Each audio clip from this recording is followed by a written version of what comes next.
Peter अपनी locker की तरफ आवाज़ करते करते भागते हुए जाता है, जहाँ पे एक स्टिकी नोट उड़ते हुए गिरता है उसके लॉकर के सामने से, जहाँ पे एक पिग की ड्राइंग बनी हुई होती है और उस पर उसका खुद का नाम होता है। वो खुद से कहता है कि इसे इग्नोर करो और वो कंप्लेन भी करता है, पर इससे भी कुछ भी नहीं होता है कि वो कहते हैं कि वो उन्हें पकड़ नहीं सकते। जब वो ये सब सोच रहा था तभी उसके पीछे से एक आवाज़ आती है। एरिस कहती है कि बहुत ही अच्छा ड्राइंग है पिगी, और उसके पीछे से एक बुली जो कि ना ब्रैड है, वो उसका मैथ बुक छीन लेता है और उसे मार्कस के साथ टॉस कर देता है। वो जब मांगता है तो उसे वो धक्का दे देता है और वो गिर जाता है। इसे उसे कहती है कि तुम बहुत ही बेकार हो क्योंकि टीचर्स भी तुम्हें अब पसंद नहीं करते। अभी लंच के टाइम पीटर बाथरूम में छुप जाता है, पर वो देखता है कि उसे बाहर से लॉक किया गया हुआ है। वहाँ पे एक नोट भी चिपका देते हैं वो लोग कि वहाँ पे ही रहो, कोई तुम्हारा मुंह नहीं देखना चाहता है। पीटर को याद आने लगता है कि कैसे पिछले साल भी इन पुलिस ने उसको बाथरूम में लॉक कर दिया था। वो दरवाजे पे धक्का देने लगता है, पर वो लोग उसके नहीं सुनते बल्कि उसके मजाक उड़ाते हैं। बहुत ही भारी मन और आंसू के साथ वो डिसाइड करता है कि वो स्कूल को छोड़ देगा। वो स्कूल की सेक्रेटरी को जाके स्कूल छोड़ने का लेटर देता है। वो बिल्डिंग से बाहर आ जाता है, तभी उसे रिलैक्सेशन फील होता है, पर वो जब घर जाता है उसके मॉम डैड भी उसको नहीं समझता है और वो कहते हैं अगर तुम स्कूल में नहीं रह सकते हो तो तुम घर में भी नहीं रह सकते हो, तो वो उसे बाहर निकाल देते हैं। रात को बाहर वो अकेला घूमने लगता है और सोचने लगता है कि तो कम पैसे से वो क्या करेगा। कम से कम वो एक ही हफ्ता चला सकता है, पर एक काइंड हार्टेड कन्वीनियंस स्टोर के मालिक उसे एक पार्ट टाइम जॉब दे देते हैं और उसे कुछ एडवांस में भी दे देते हैं। वो कोशिश करता है कि वो सारे काम अच्छे से करे। उसके कोवर्कर जो कि कॉलेज गोइंग गर्ल है मीरा, वो बहुत ही अट्रैक्टिव है, उसे भी ये बहुत अच्छी तरीके से पता है। वो उसको देख के ऑकवर्ड एक्सप्रेशंस देती है, उसको ऑर्डर्स करती है, उसके साथ बुरा बर्ताव करती है। वो सोचता है कि वो इतने छोटे छोटे मिस्टेक्स पर उसके साथ ऐसा कर रही है तो वो कितने दूर जा सकती है उसे भगाने के लिए। एक रात जब स्टोर पूरा खाली होता है तब मीरा अपनी फ़ोन चलाते हुए पीटर की तरफ आती है और सडनली पूछती है कि तुम स्कूल में क्यों नहीं हो? क्या तुम्हें स्कूल से निकाल दिया क्या? क्या तुम क्लासेस में फेल होते थे? पीटर सहमा हुआ होता है और वो चुप कर जाता है और वो कहता है कि मैं अपनी लाइफ में एक चेंज लाना चाहता था। मीरा हंसते हुए उसके मजाक उड़ाने लगता है, पर पीटर इस बात पे भी उससे कुछ नहीं कहता। वो सिर्फ अपनी काम करने लगता है। एक इवनिंग मीरा की कॉलेज फ्रेंड्स उस स्टोर में आता है। वो हंसते हुए चैटिंग करते हुए आता है। मारी उन लोगों को इम्प्रेस करने जाता है।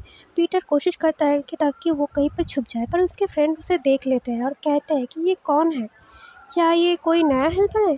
तो मारिया एक क्रूएल आवाज़ में कहता है कि हाँ, वो बहुत ही ज़्यादा यूज़लेस है और वह एक स्कूल ड्रॉप आउट भी है। ये सब सुन के पीटर को बहुत ही ज़्यादा दुख होने लगता है और उसे पुलिस की याद आने लगती है। रात को स्टोरेज रूम के पास में मीरा उसे मिलती है। उससे कहता है कि तुम ज़्यादा मत उड़ो क्योंकि मालिक तुम्हें पसंद करते हैं, इसलिए तुम बहुत ही ज़्यादा उड़ते हो। मैं तुम्हें ऐसे बर्दाश्त नहीं करूँगी और ये मत सोचो कि तुम हमेशा ही यहाँ पे काम कर सकते हो। मैं तुम्हारे रोज़ रोज़ ये अगली सा फेस नहीं देखना चाहती हूँ। वो प्रोटेस्ट तो करना चाहता था लेकिन वो प्रोटेस्ट भी नहीं कर पाता है। अगली सुबह जब वो आता है स्टोर में, वो देखता है कि उसके ओनर और मीरा दोनों खड़े हुए होते हैं और मीरा की आंखों में पानी होता है। उसके ओनर पीटर से कहते हैं कि हमें एक सीरियस टॉपिक के बारे में अभी बात करना पड़ेगा। ओनर के पीछे से मीरा पीटर को एक स्माइल देती है और वो फिर रोते हुए कहती है कि मैं कोई ट्रबल क्रिएट करना नहीं चाहती हूँ, बट मैं चुप भी नहीं रहना चाहती हूँ क्योंकि उसने मुझे हैरेस्ट किया है। तो पीटर तो बिल्कुल ही शॉक में चला जाता है और वो कहता भी है कि मैंने कुछ नहीं किया, पर मीरा कहता है आंसुओं के साथ कि वो मुझे टच करने वाला था पर मैं वहाँ से भाग गई। तो ये सब देख के पीटर को बहुत ही ज़्यादा दुख होता है, पर वो साइलेंट रहता है क्योंकि उसे पता है कि मीरा को पसंद नहीं कि वो यहाँ पे काम कर रहा है। मासा फिर भी चुप रहता है एक सीरियस कंडीशन में। ये एक सीरियस एक्यूजेशन है, मासा कहता है। नॉर्मली मैं ये रिपोर्ट करता पीटर को यहाँ से बाहर भेज देता। ये सुन के मीरा खुश हो रही होती है, पर वो कहता है कि पर मैंने सीसीटीवी कैमरास को चेक किया जो कि स्टोरेज रूम के उस कोने में है। वो दिखाने लगता है कि जब वो घटना घटी थी तो तब पीटर वहाँ पे था ही नहीं, वो तो तब काम कर रहा था। तब मीरा को समझ में आता है कि वो यहाँ पे फंस गई है। तो मासा से कहता है कि मीरा, मैंने तुमसे ये एक्सपेक्ट नहीं किया था। इस तरीके की फॉल्स एक्विजिशन से किसी की लाइफ ख़त्म हो सकती है। ये सब सुन के पीटर शॉक में होता है कि उसे अब काम से निकाला नहीं जा रहा है। इसके बाद मासा मीरा को समझाने के लिए बैक ऑफिस लेके जाता है। उस इवनिंग पीटर बिना कुछ कहे ही अपनी काम खत्म करता है। जाने के वक्त मासा से कहता है कि आई एम सॉरी सन, मुझे पता है कि उसने तुम्हारे साथ बहुत ही बुरा बर्ताव किया है। मैंने उसके साथ बात किया है कि अगर वो काम करना चाहती है तो उसे तुम्हारे साथ अच्छे से बर्ताव करना होगा। तो पीटर कुछ भी नहीं कहता, वो बस थैंक यू कह के बाहर निकल जाता है। वो सोचता है कि स्कूल में फिर एक काम की जगह पे भी सभी उसके लुक से उसे क्यों विचार करते हैं। वो पैदल चलने लगता है अपनी अपार्टमेंट की तरफ। उसे आज उसके अपार्टमेंट बहुत ही ज़्यादा दूर लग रहा होता है, उसके कदम भारी लग रहे होते हैं उसे। पर वो एक ब्रिज के सामने आके खड़ा हो जाता है। वो नोटिस करता है कि कोई उसकी तरफ आ रही है, पर जब तक वो कुछ समझ पाता तभी वो किसी के साथ धक्का लग के वो गिरने लगता है। उसके पैर मुड़ के वो सीधा ही नदी में गिर जाता है। उसकी आवाज़ बंद होने लगता है, वो घबराने लगता है, वो सोचने लगता है कि क्या है यही मेरी अंत है। पर सडनली कोई आकर उसके हाथ को पकड़ लेता है और उसे खींच के नदी किनारे लेकर जाता है। जब वो थोड़ा सा ही कॉन्शियस होगा शायद, तभी एक वुमन आकर उसकी तरफ देखता है। उसे कहता है कि क्या तुम मुझे सुन पा रहे हो? और वो एक सिरिंज निकालती है अपने बैग से और वो देखता है कि उसमें कोई पॉइज़न भरा हुआ था और उसमें एक सिंबल सा है। वो डर रहा होता है। वो लड़की कहती है कि सॉरी पीटर, ये बहुत ज़रूरी है। वो सोचने लगता है कि इसे कैसे उसका नाम पता है। वो कुछ पूछ ही पाती कि उससे पहले वो नीडल उसे चुभते ही उसके बॉडी में कुछ होने लगता है और वो उसे कुछ फील होने लगता है। तो उसके बाद हमें सुबह को दिखाई जाती है, जहाँ पे उसकी आंखें खुलती हैं और उसकी बॉडी बिल्कुल ही अलग फील हो रहा होता है। जब वो सोकर उठता है बेड से, उसे लगता है कि वो शायद कोई बुरा ड्रीम देख रहा था। पर जब वो शीशे के सामने जाता है तो वो खुद को देखकर बिल्कुल फ्रीज़ हो जाता है।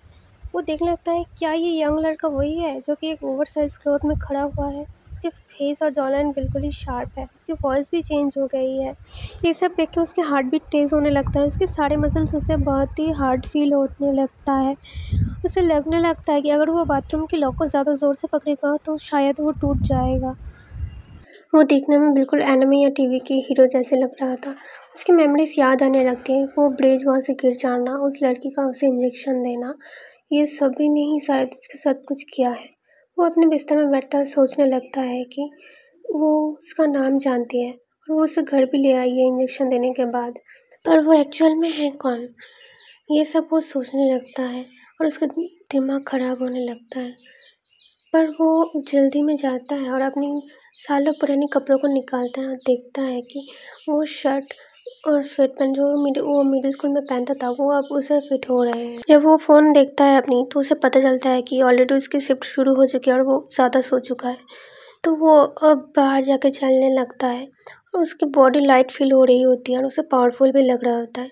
तो वो क्यूरियोसिटी में दौड़ने लगता है और वो देखता है कि जैसे ही वो दौड़ रहा होता है उसके आसपास सभी कुछ स्लो हो रहा होता है और वो बहुत ही जल्दी कन्वीनियंस स्टोर के सामने पहुंच जाता है। वो देखता है मासा काउंटर पर एक कस्टमर के साथ है। वह में खड़े होकर पीटर सोच रहा था कि क्या होगा अगर मासा ने उसे नहीं पहचाना। वो कैसे मासा को एक्सप्लेन करेगा। जब वो कस्टमर चले जाता है तो मासा उसे वेलकम करता है। मासा थोड़ी देर के लिए उसे रुक के उसे कहता है कि क्या मैं तुम्हें कैसे हेल्प कर सकता हूँ। तब पीटर कहता है कि मैं हूँ पीटर। तो मासा बहुत ही ज़्यादा शॉक होता है और वो बाहर आके उसे हेड से टो तक देखता है। तो पीटर से कहता है मुझे पता है कि मैं अलग दिख रहा हूँ पर मैं ये एक्सप्लेन कर सकता हूँ। तो मासा से कहता है मेरे बेटे तुम बहुत ही ज़्यादा अलग दिख रहे हो। तो पीटर से कहता है कि मेरे साथ एक एक्सीडेंट हुआ है पर मुझे विश्वास कीजिए कि ये मैं ही हूँ। पर वो इंजेक्शन की बात उसे नहीं बताता क्योंकि ये बहुत ही ज़्यादा अनरियल लगता। मासा कहता है कि ठीक है, पर क्या तुम सच में ठीक हो? क्या हमें तुम्हें हॉस्पिटल में ले जाना चाहिए? पीटर कहता है कि नहीं नहीं, एक्चुअली मैं बहुत ही ज़्यादा अच्छा फील कर रही हूँ। पीटर को लगता है कि मासा ट्रस्टवर्दी है। मासा कहता है कि मैं इनसे ही खुश हूँ कि तुम सेफ हो। पीटर को इसका एहसास था क्योंकि जब मीरा ने इसके ऊपर एक्यूज़ किया था तब मासा ही उसके साथ खड़े थे। पीटर हर दिन की तरह अपनी काम करने लगता है। तभी मीरा की शिफ्ट के टाइम होता है और वो अंदर आती है। वो देखती है कि एक हैंडसम सा लड़का वहाँ पे खड़ा हुआ है तो वो देख के फ्रीज़ हो जाती है। वो देखने लगती है, उसकी हार्ट बीट बढ़ने लगती है। वो उसे पास से देखने के लिए आती है और उसके एक फ़ोटो की भी खींच लेती है और सोचती है वो अपनी फ्रेंड को दिखाएगी। वो डिसाइड करती है कि वो अब इस लड़के से बात करेगी। तो वो जाती है, जाकर उसे अप्रोच करने की सोचती है। वो जाकर एक वार्म से स्माइल के साथ उसे कहता है कि हाय, क्या तुम यहाँ पे नए हो? मेरा नाम है मीरा। तो वहाँ पे उन दोनों की आंखें मिलती है और पीटर वहाँ से घूमकर आ जाता है। इस बिहेवियर से मीरा बहुत ही ज़्यादा कंफ्यूज हो जाता है। वो उससे पूछती है कि क्या तुम यहाँ पे कॉलेज वगैरह जाते हो? तो वो सिर्फ अपने सर को हिलाता है और कुछ भी नहीं कहता। मीरा की क्यूरियोसिटी और भी बढ़ने लगती है। 1 घंटे बाद कस्टमर की ट्रैफिक जब ख़त्म होती है, वो फिर से उसके पास जाने लगती है उससे बात करने के लिए। वो कहता है कि तुम बहुत ही अच्छे हो काम में। लास्ट वाला लड़का तो बहुत ही ज़्यादा बेकार था। वो बहुत ही ज़्यादा ओवरवेट था और अपने सारे काम को मैसअप कर देता था। तुम मुझसे बहुत ही ज़्यादा बेटर हो, वो हंसते हुए कहती है। फिर पीटर से उसे कहता है कि ओह आई सी। तो उसके बाद वो फिर अपनी काम करने लग जाता है। पर मीरा उसकी तरफ देखती है। वो सोचती है कि ये कितना शांत है, शायद वो शाई होगा। तो इसके बाद वो अपने गले को क्लियर करके कहती है कि मुझे आपका नाम नहीं पता, तुम कहाँ से आए हो? तो वो फाइनली सोचता है कि वो अब बता देगा। तो वो अपने बैच को दिखाता है जहाँ पे पीटर का नाम लिखा हुआ होता है। इसे देखकर वो शॉक में चली जाती है। उस टाइम के लिए उसकी दिमाग काम करना बंद कर देता है। पर वो मेमोरीज को याद करने लगता है कि वो सेम चबी बॉय, ये कैसे हो सकता है। वो सोचने लगती है कि ये कभी भी पॉसिबल नहीं है। वो कहती है कि तुम बहुत ही ज़्यादा चेंज हो चुके हो, तो क्या तुम सच में ही पीटर हो? पीटर कहता है कि हाँ मैं ही हूँ। तो वो बहुत ज़्यादा यूज़लेस फील करने लगती है। वो पीटर से माफ़ी मांगने की कोशिश करती है, पर पीटर कहता है कि ठीक है। वो वो अपने आप को क्लियर करने की कोशिश करती है। उसे बहुत ही ज़्यादा गिल्ट फील हो रही होती है। वो सॉरी भी कहती है कि मुझे बिल्कुल भी नहीं पता था कि ये तुम हो। पीटर बस अपने बैच रखता है और वो अपनी काम करने लगता है। मीरा उसके साथ बात करने की बहुत ही ज़्यादा कोशिश करती है। वो रोती है पर फिर भी वो उसकी बात नहीं सुनता। वो सिर्फ उसे सिंपल वर्ड्स में रिप्लाई दे रहा होता है और अपनी काम करने लगता है। कस्टमर्स आते हैं, उनके स्नैक्स और ड्रिंक्स खरीदते हैं। वो पेमेंट भी करता है। मीरा एक से बार बार कोशिश करती है कि वो शायद उसके साथ थोड़ी सी बात कर पाए, पर वो उसके साथ बहुत ही शॉर्ट बातों में रिप्लाई दे रहा होता है। इसके बाद दोपहर के वक्त एक डिलीवरी आता है जिसे 2 लोग मिलकर पकड़ना होता है। मासा मीरा की हेल्प के लिए कहता है, बट पीटर कहता है कि वही खुद ही इसे हैंडल कर लेगा। मीरा शौक होकर उसे देखता है कि वो कैसे अकेला ही इसे कैरी कर रहा है। मासा भी थोड़ा सा हैरान हो जाता है और कहता है कि बेटा तुम्हारे पास इतना स्ट्रेंथ कहाँ से आया? तो यहाँ पे मीरा की गिल्ट फील हो रही होती है। वो सोचती है कि कैसे ये एक वर्थलेस था पहले। इसके बाद हमें एक कस्टमर को दिखाया जाता है जो कि एक दरवाजे को खोल नहीं पा रहा होता। तो मीरा सोचता है कि वो किसे बुलाए हेल्प के लिए, बट पीटर आता है, आकर उस कस्टमर की हेल्प करता है और वो कस्टमर अपनी मनचाही चीज़ को लेकर वहाँ से चला जाता है। उस कस्टमर ने कुछ दरवाजे के पीसेस तोड़ दिए थे। तो मीरा उसकी तरफ देखता है, बट पीटर उसकी तरफ नहीं देखता और सिंपली कह देता है कि मैं इसे ठीक कर दूँगा। और फिर वो चला जाता है, एक स्क्रू ड्राइवर लेके आता है।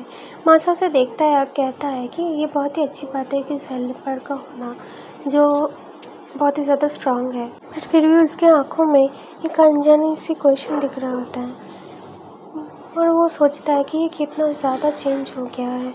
मीरा उसके बाद शॉप की क्लोजिंग के टाइम उसके लिए वेट करती है, बट वो जब आता है वो कुछ भी नहीं कह पाती है। वो सिर्फ उसे गुड नाइट ही कह पाती है। तो पीटर उसे सर हिलाकर चला जाता है वहाँ से। तो वो उसे पास देती है जाने के लिए। इसके बाद पीटर रास्ते में जाते जाते ये सोचता है कि अब मुझे स्कूल में फिर से जाना है, ओल्ड पीटर के जैसे नहीं। मुझे एक नया नाम के साथ एक नया पर्सन बन के जाना है और पुलिस को सबक सिखाना है, जो कि उन्होंने किया इसके लिए। रात में वो डिसाइड करता है कि वो एक और चीज़ ट्राई करेगा। तो वो पुशअप्स करने लगता है। वो 200 पुशअप्स कर लेता है, पर फिर भी उसे एक स्वेट भी नहीं आता है। वो सोच रहा होता है मीरा के बारे में कि कैसे आसानी से उसने माफ़ी मांग लिया। जब तुम खूबसूरत होते हो तो सभी तुमसे माफ़ी मांग लेते हैं। उसके बाद सुबह में दिखाई जाती है वो वही स्कूल में खड़ा हुआ था जिससे 2 हफ्ते पहले उसे भगा दिया गया था। वो जिम पार्कर के नाम में ही ये स्कूल में भर्ती होने के लिए आता है। वो मासा को लेके आता है एज उसके गार्जियन। तो उसके सारे पेपर वर्क्स हो जाते हैं और उसकी एडमिशन भी हो जाता है। जैसा उसने सोचा था, किसी ने भी उसको नहीं पहचाना। इसके बाद मीरा जब चले जाने लगता है तो फिर वो खड़ा हो जाता है और पीटर से कहता है कि तुम क्या करोगे ये तुम सोच समझ कर करना। मुझे भी बचपन में इस तरह की प्रॉब्लम थी, बच्चे लोग मेरे मजाक उड़ाते थे, तो मैंने सोचा कि अगर मैं खुद को चेंज कर लूँगा तो सब कुछ ठीक हो जाए। पर मैंने ये सीखा कि जो लोग असली में तुम्हारी लाइफ में मैटर करते हैं, तुम जैसे भी हो वो तुम्हें वैसे ही एक्सेप्ट करेंगे। पीटर को ये बातें बहुत अच्छी लगती है तो वो उसे थैंक्स कहता है और इसके बाद वहाँ से चले जाता है। Thank you guys for watching. Next part के लिए stay tuned and bye bye.